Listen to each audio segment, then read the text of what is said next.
Sir नमस्कार. नमस्कार. पूर्ण नाव सांगा. सतीश बब्रुवान पाखर सांगवे, राहणार निलंगा तालुका? निलंगा, जिल्हा लातूर. आज तारीख किती आहे? 26. 27 फेब्रुवारी 2022.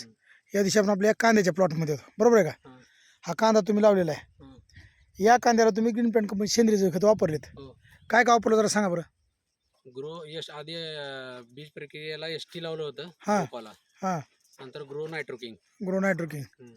बरं. खत वगैरे खतं फक्त भूमी पॉवर टाकलं होतं. रासायनिक खतं काय? एक पोतं DAP 10-26 एक पोतं टाकलं होतं. बरं. सोबत भूमपावर दिलेला आहे. हां, भूमी पॉवर. तर या कांद्याला तुम्ही ग्रीन पॅन्ट कंपनी सेंद्रिय खत वापरलं म्हणजे नेमकं सांगण्यासारखं काय फरक आहे जरा सांगा बरं. सांगण्यासारखा फरक म्हणजे काय, कांद्याची क्वालिटी आहे, भरपूर आहे, ग्रोथ आहे हां. आणि त्याच्यावर ग्रेनेस पण आहे भरपूर. आता जर बघितलो आपण तर जवळजवळ 1 वाजले, हो.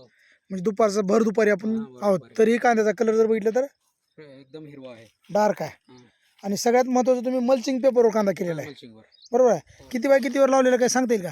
4x4 वर आहे ते. 4 इंच 4 बाय 4 इंचावर. हां. बरं बरं. म्हणजे खतं किती वर्षापासून वापरता तुम्ही? आता खतं मी 2013 पासून वापरतोय. 2013 पासून वापरतो. म्हणजे खतं वापरल्यामुळे तुम्हाला अजून काय सांगण्यासारखा फरक कुठल्या कुठल्या पिकाला वापरले? सगळ्याच हरभऱ्याला, ज्वारीला, हां. गव्हाला, हं. सोयाबीन, तुम्ही भाजीपाला वगैरे करता त्याला? टमाटोला वापरलंय, टरबुजाला यूज केलंय. हां. हं. म्हणजे वेगवेगळ्या पिकावर तुम्ही वापर केलेला आहे. आणि आजही बघितलं तर आपण 100% स्प्रेमध्ये स्प्रेमध्ये स्प्रे आणि जीवामृतमध्ये ड्रिप वॉटर हां. देतो. ते देतो. मग आता ह्या कांद्याबद्दल अजून सांगण्यासारखं फरक म्हणजे इतर जे कांदा उत्पादक शेतकरी त्यांच्यासाठी काय मेसेज? इतर म्हणजे काय, केमिकल जर यूज केलं तर ते ट्रेसमध्ये राहतंय जास्तीत जास्त वेळ मोड. हां. त्याला पाणी थोडं कम पडले की परत ते ट्रेसमध्ये येते. बुरशीचा अटॅक फास्ट होतोय त्याच्यावरती. हां. त्याच्यावरती जैविक केल्यामुळे बुरशीचा अटॅक होत नाही.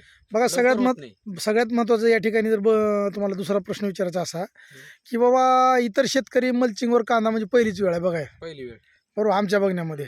तर तुमच्या अनुभवानुसार काय सांगता सांगा बरं, मल्चिंगमध्ये आणि मोकळ्या रानावर केल्यावर काय फायदा?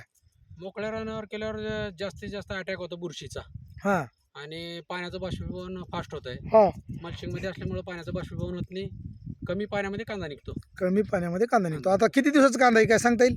आता बघा की आता हे 1 महिना 13 दिवस झालाच. हां. म्हणजे 1.5 महिन्याचा कांदा आहे. हां. 6 महिन्याचा. 6 महिन्याचा कांदा आहे. हो. बरं बरं बरं. म्हणजे हे खत वापरून तुम्ही समाधानी आहेत हो, समाधान आहे. या ठिकाणी लातूरून गाडगे साहेब आलेत. हो. भाऊ तुम्हाला काय वाटतं कांदा बघितल्यावर जरा सांगा बरं. कांदा बघितल्यावर एवढी फास्ट आहे, याची वाढ फास्ट आहे आणि ह्याची कंबर जी आहे ह्याची जरा साईज मोठी आहे हां. आणि ही कांदा गोलगिरीत बनणार आहे. हां. आणि ह्याच्यात काही शंका नाही आपली काही. हां. आता किती फुटाचं सर आहे सतीशराव? हे सगळं 4 फुटाचे बेड. 4 फुटाचा बेड आहे. मग दोन्ही बेडमधलं अंतर 4 फुटाचं आहे. नाही, दोन्ही बेड मधलं अंतर 2.5 फुटाचंच आहे. 2.5 फुटाचंच आहे. बरं या ठिकाणी भैया आहेत. भैया तुमचं नाव सांगा. संतोष बब्रुवान पाखर सांगवे. आता तुम्हाला एक कांदा बघितलं नेमकं काय वाटतं जरा सांगा बरं. कांद्याची काय ग्रोथ चांगली आहे. हां. बाकी कायम हिरवपणा आहे. कायम हिरो वापर आहे. आता तुमचा अनुभव खूप मोठा आहे पेस्टिसाईडचा, तर त्याच्याबद्दल आणि ह्याच्यामध्ये तुम्हाला नेमकं सांगण्यासारखं काय वाटतं जरा? खूप फरक आहे. फरक म्हणजे शब्दामध्ये काय सांगता येईल? काय? हां. कलरमध्ये, क्वालिटीमध्ये? कलर मध्ये तर कायम हिरवगार आहे. हां. म्हणजे खत वापरून सतीशराव तुम्ही समाधानी आहेत? समाधानी आहे. बघा सगळ्यात महत्त्वाचं आपलं जे मिशन आहे विषमुक्त अन्न रसायनमुक्त शेती, त्याचबरोबर मिशन काळे वाचवा या अभियानात सहभागी झाला त्याबद्दल धन्यवाद. नमस्कार सर. नमस्कार.